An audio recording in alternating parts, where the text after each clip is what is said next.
Hey there, welcome to my channel. If you're new here, don't forget to subscribe to support me. It means the world to me. And tell me in the comments below, where are you from? The grease on my hands never really washes off. Not after 11 years. Not after 1,000 midnight shifts in a truck that smells of propane and ambition.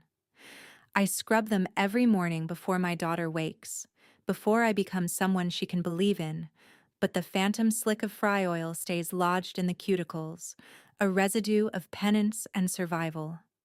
I used to wear it like a badge. Now I wear it like a shroud. My name is Elena Voss. Or it was, depending on which cookbook you open. At 34, I have the hands of a woman who has filleted 10,000 fish and diced enough onions to weep for every sin she never committed. They are not the hands you see on the cover of The Solitary Chef. Recipes from a life devoted to the flame, that glossy hardback with the fake biography, and the staged kitchen and the author photo of a woman who looks like me but isn't, because that woman never existed. She is a fiction my mother wrote, a ghost chef, a genius who sacrificed everything for the craft.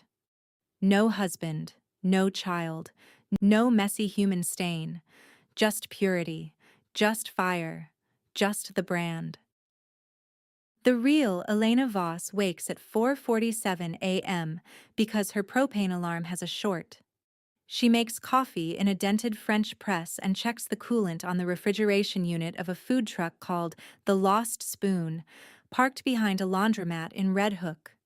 She has a daughter, Maya, who is 10, and has her father's eyes and her grandmother's palate, which is to say, she can taste a lie in a sauce before it hits the simmer. Maya doesn't know about the empire. She knows her mother is a chef. She knows we don't talk about the people whose pictures she sometimes sees on the screens at the grocery store. She knows that when the frozen food aisle plays the commercial for Voss Organics, I turn the cart around so fast the wheels squeak. She thinks it's because I don't like their food. She's half right. The knock comes at 6:15 p.m. on a Tuesday in March, when the sky over Brooklyn is the color of old dishwater and the truck is shuttered for the night. I'm sitting on the fold-out stool in the back, reviewing invoices for the week, 43 covers. Not enough, never enough, when the metal side panel rattles with 3 sharp taps. I don't get visitors. The people who find me come to the window. Order, leave. No one comes to the door. I open it with the cast iron skillet in my left hand, a reflex from years of sleeping in places where locks are suggestions. Diane Kowalski stands in the alley, her coat too thin for the wind, her hair the same severe bob she wore when she was my mother's sous chef at the flagship, back when I was still allowed through the service entrance. She's holding a leather portfolio against her chest like a shield. "Elena," she says, "you need to see this." I haven't spoken to Diane in 8 years. The last time she was walking out of the kitchen at Voss Tribeca with a box of her knives and a non-disclosure agreement thick enough to stop a bullet. She didn't look at me then. None of them did. When the family excises you, the staff learn quickly that eye contact is contagious. "How did you find me?" I ask. "I never lost you," she says. "I just waited." She steps into the truck without asking, and the space shrinks around her urgency. Diane is 52, a lifer in whites, with the thickened knuckles of someone who spent decades hauling stock pots and the flat affect of someone who has seen too many line cooks cry in the walk-in. She opens the portfolio on my prep station. The papers inside are not recipes. They are lab reports, shipping manifests, internal emails printed on Voss Family Holdings letterhead. "You remember the kids' menu launch," she says. It isn't a question. The Pure Plate line. Organic. Allergen-free. The one your mother did the morning show circuit for. I remember.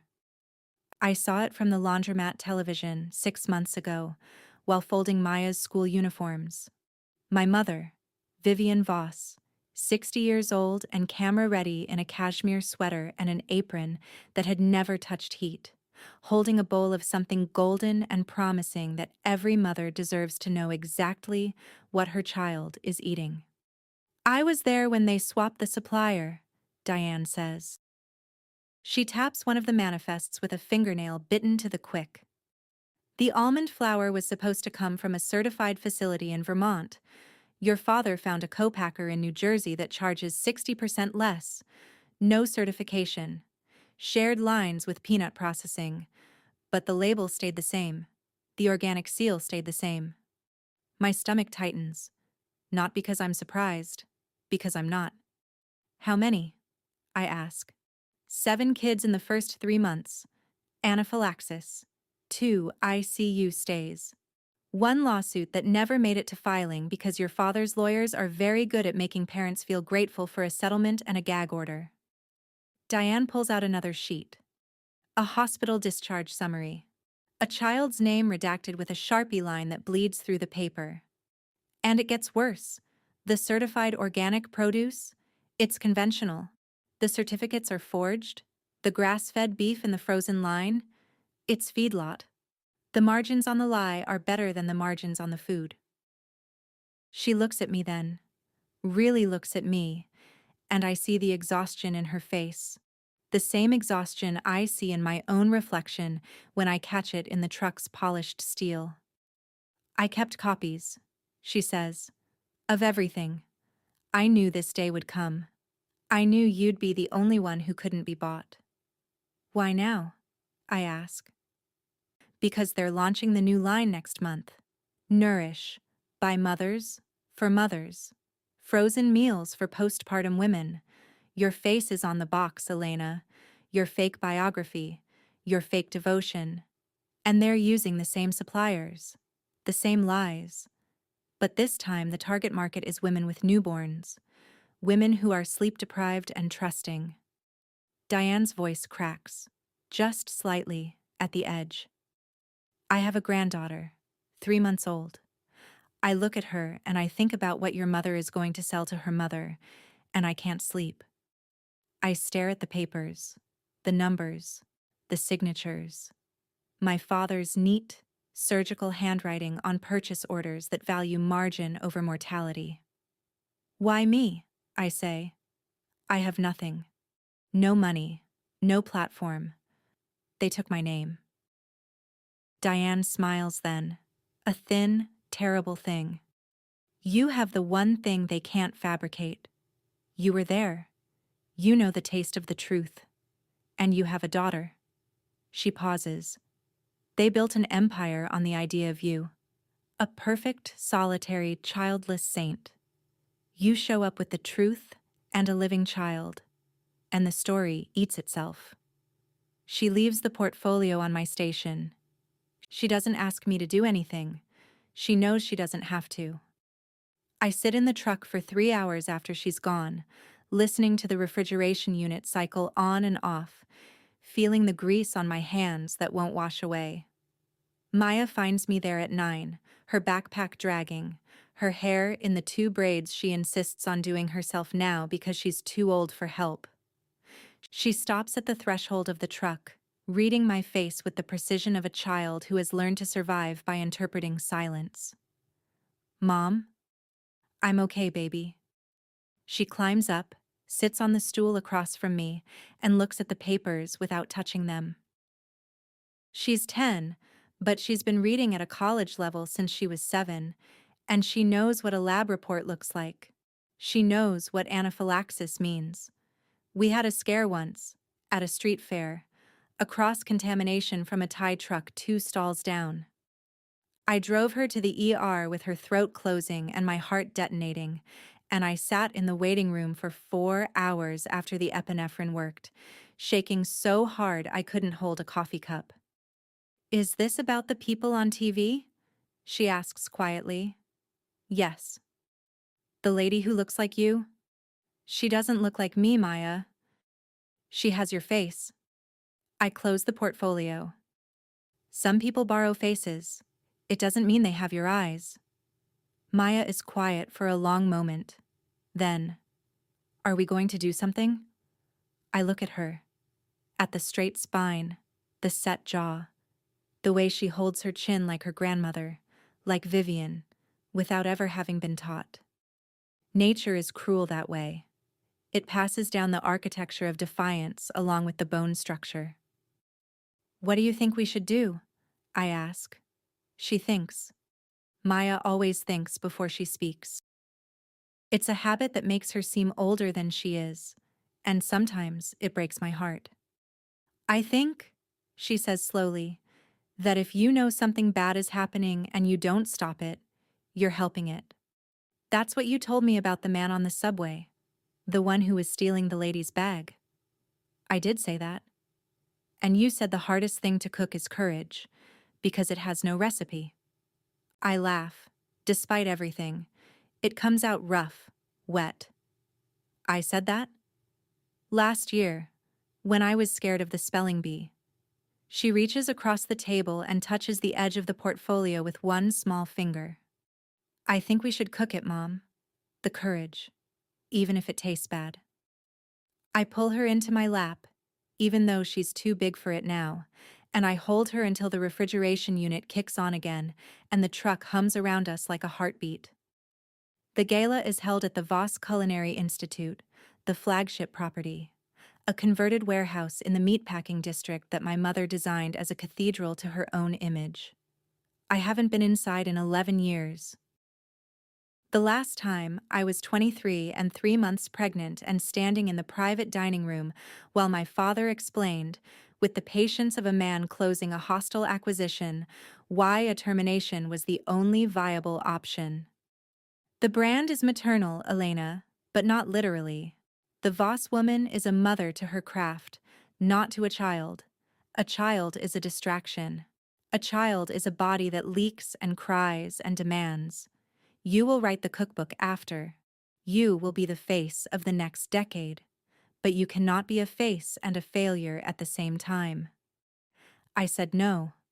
My mother didn't speak. She stood by the window looking at the Hudson, her reflection superimposed over the water like a second, better version of herself. When I refused the second time, she turned and walked out. That was the last time she looked at me. The last time. Until tonight. I stand across the street from the Institute for 20 minutes, watching the black cars disgorge their cargo. Influencers in rented gowns, dietitians with credential badges, television producers. My sister, Cordelia, 40 years old and sharp as a mandolin, greeting guests at the door with the smile she perfected in business school. My father, Richard, shaking hands near the valet stand, his silver hair catching the flashbulbs. And my mother, Vivian, emerging from a town car in white, always white, the color of the lie she sells, purity, asceticism, the chef who needs nothing but her knife and her calling. The crowd parts for her. They always have.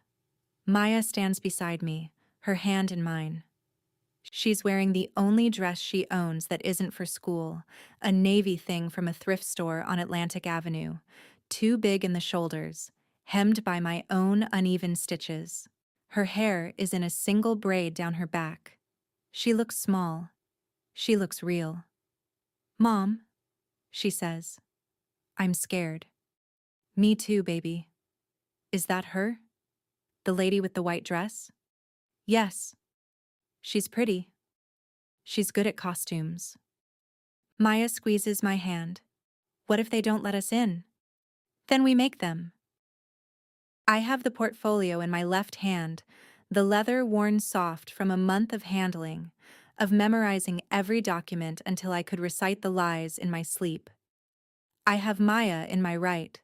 I have 11 years of grease that won't wash off, of recipes I invented and never owned, of a name that became a mask for strangers to wear. I cross the street.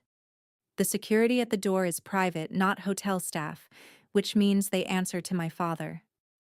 The man on the left is young, maybe 25, with the build of a former athlete and the flat eyes of someone who has been told that his job is to protect an idea, not people.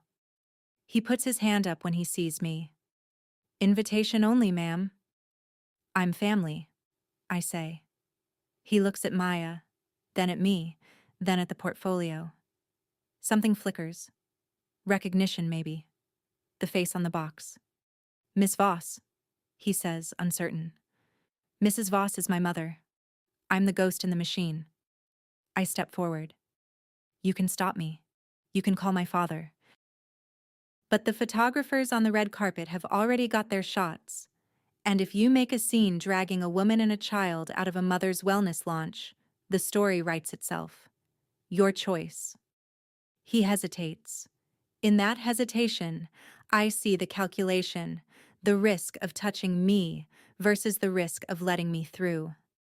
I see my father's training, the cost-benefit analysis that governs every human interaction in this building. He steps aside. The interior of the institute has been transformed. The industrial kitchen where I once trained, where I once burned my forearms on sheet pans and learned to truss a chicken in under 90 seconds, is now a ballroom. White linen, orchids, a stage at the far end with the screen displaying the Nourish logo, soft pastels, a silhouette of a woman cradling something invisible. The typography all lowercase, all gentle, all lie. I move through the crowd with Maya beside me, and the whispers start like a gas leak, invisible and spreading. I hear my name, or versions of it. Elena? Is that? No, it can't be. She lives in Europe. She writes. She doesn't. And then the eyes drop to Maya, and the whispers choke. My sister sees me first. Cordelia is standing near the stage with a clipboard directing a caterer. Her face goes through a series of adjustments too rapid to track: shock, rage, calculation, fear. She sets the clipboard down and moves toward me with the brisk efficiency of a woman who has spent her life intercepting problems before they reach our parents. Elena. She keeps her voice low, pleasant, the same tone she uses for difficult investors. You can't be here. Hello, Cordelia. You look well. The stress of empire building agrees with you. This is a private event. You need to leave. I have an invitation. I hold up the portfolio. Courtesy of Diane Kowalski. You remember Diane. She made the best consommé in the city, until you fired her for asking too many questions about the supplier logs. Cordelia's jaw tightens. She's beautiful, my sister, in the way of knives and glass towers. She has our mother's bone structure and our father's instinct for the jugular. She leans in close enough that her perfume, something expensive and floral, the scent of boardrooms overrides the memory of kitchen steam. Don't, she says. Whatever you think you're doing, don't. The investors are here. The press is here. You make a scene, and I will bury you so deep in litigation you'll never see that truck again. I'll take the child. I'll take everything. You can't take what you already stole, I say. And you can't bury what already died. I'm not the girl you threw out, Cordelia. I'm the woman who survived it. Move. She doesn't move. For a moment, I think she might actually strike me, might call security, might drag Maya out by the arm. But then the crowd shifts, and a silence spreads from the entrance like a ripple in a stock pot, and I know my mother has arrived. Vivian Voss walks through the parting sea of guests with the grace of a woman who has never once, in her entire life, been told no by someone she couldn't fire. She is smaller than I remember, or maybe I am larger. The white dress catches the light. Her hair, still auburn with the help of excellent colorists, is swept up in the same chignon she wore when she won her first James Beard. She looks at me, and for a fraction of a second, I see it. The flicker, the recognition, the thing she has spent 11 years burying under product launches and book tours. Elena, she says. My name in her mouth sounds like a brand recall. What are you doing here? I came for dinner, Mom. You always said the family that eats together stays together. Her eyes drop to Maya. I feel my daughter's hand tighten in mine, and I squeeze back, hard, a signal. Stay with me. Stay here. You brought a child, my mother says. Her voice carries. The room is listening now. The influencers with their phones half raised, the dietitians with their wine glasses frozen midair. To a gala dinner. This is not a place for children. You're right, I say. I open the portfolio.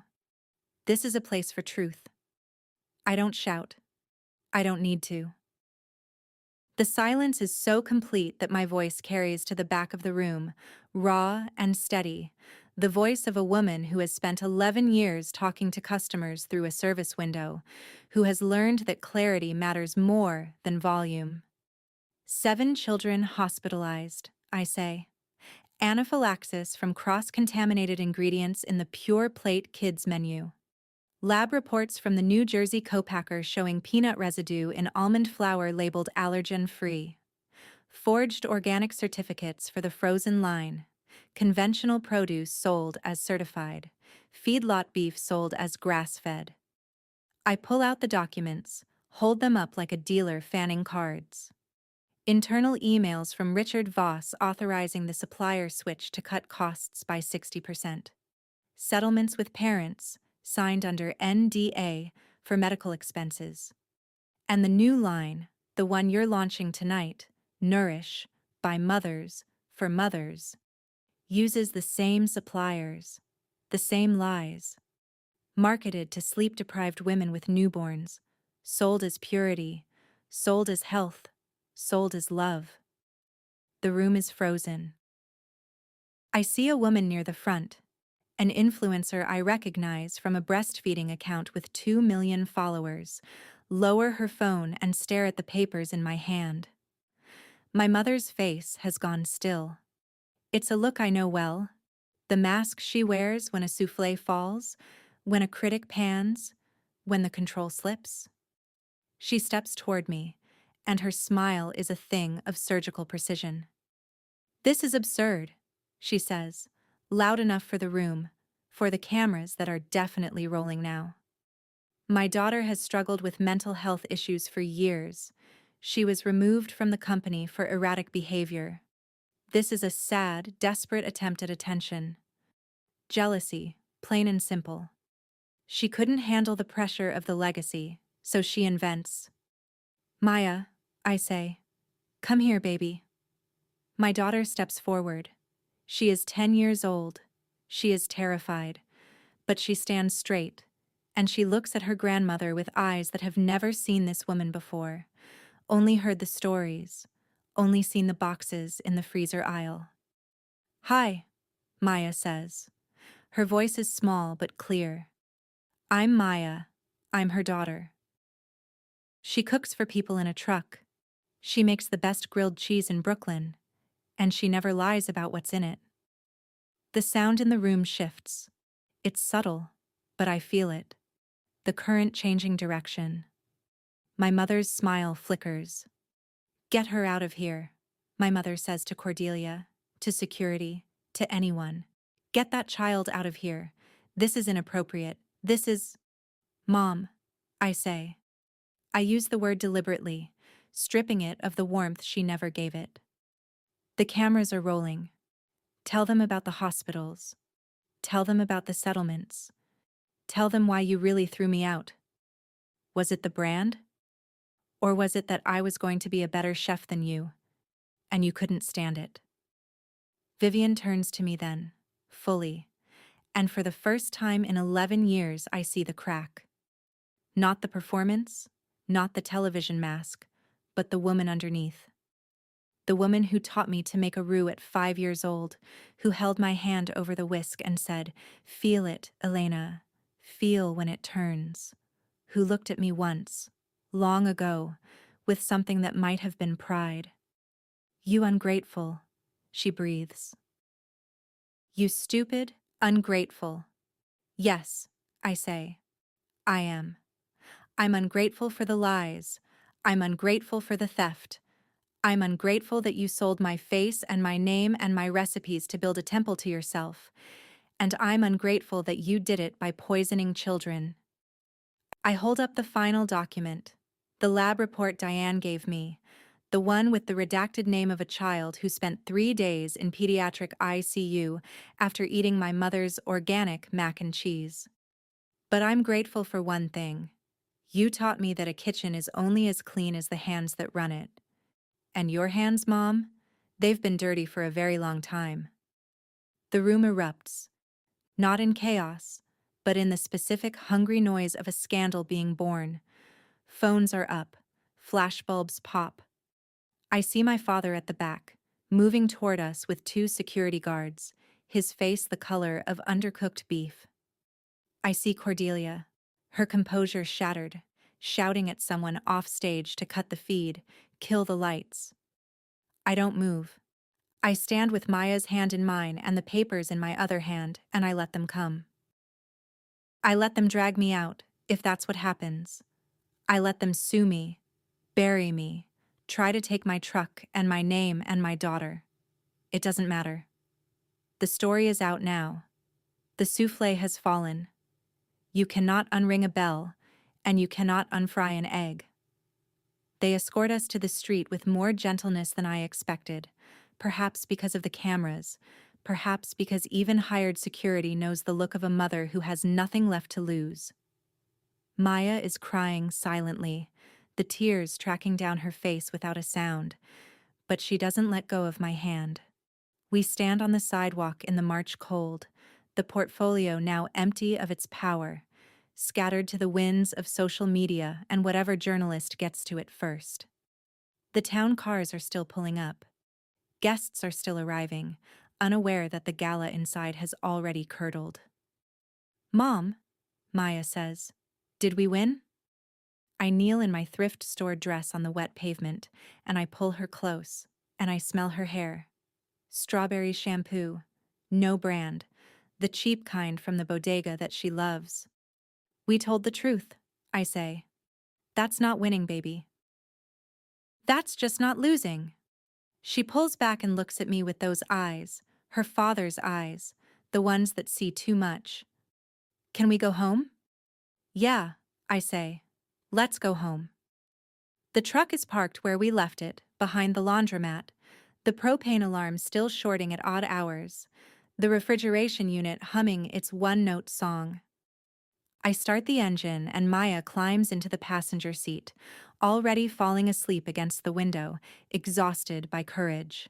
I drive through Brooklyn at midnight, past the closed restaurants with their empty patios and their locked doors, past the bodegas and the bars and the all-night laundromats where people wash their clothes and their secrets. I think about my mother in her white dress, standing in the ruins of her launch, and I feel something that isn't victory. It's grief. Grief for the woman who taught me to cook, and then forgot that food is meant to nourish, not brand. Grief for the family I lost and the one I built from scraps in a truck that smells of propane and survival. At a light on Atlantic Avenue, I look at my hands on the steering wheel. The grease is still there, phantom and real, ingrained in the lines of my palms. But beneath it, I feel something else. The weight of Maya's hand, the memory of the whisk turning, the knowledge that tomorrow I will open the service window and feed people who know my real name, who pay in cash and smiles, who don't need a frozen box to tell them what love tastes like. The light turns green. I drive on. The empire will fall, or it won't. The lawsuits will come, or they won't. My mother will deny, deflect, destroy, or she won't. None of it is mine to control anymore. I gave it back to her tonight. Every stolen recipe, every forged signature, every lie she sold with my face on the box. I laid it at her feet in front of the world and said, "This is yours. I want none of it. What is mine is the truck, the grease, the daughter breathing soft and steady in the seat beside me. The name Elena Voss, spoken aloud by someone who knows what it costs to keep it. We pull up behind the laundromat. I cut the engine. The silence is deep, broken only by Maya's sleep murmur and the distant hum of the city that never stops eating, never stops hungering. never stops looking for the next thing to consume. I sit for a moment in the dark, my hands on the wheel, feeling the phantom slick of oil that never washes off. Then I climb out, lift my daughter into my arms, and carry her inside. Tomorrow, we cook.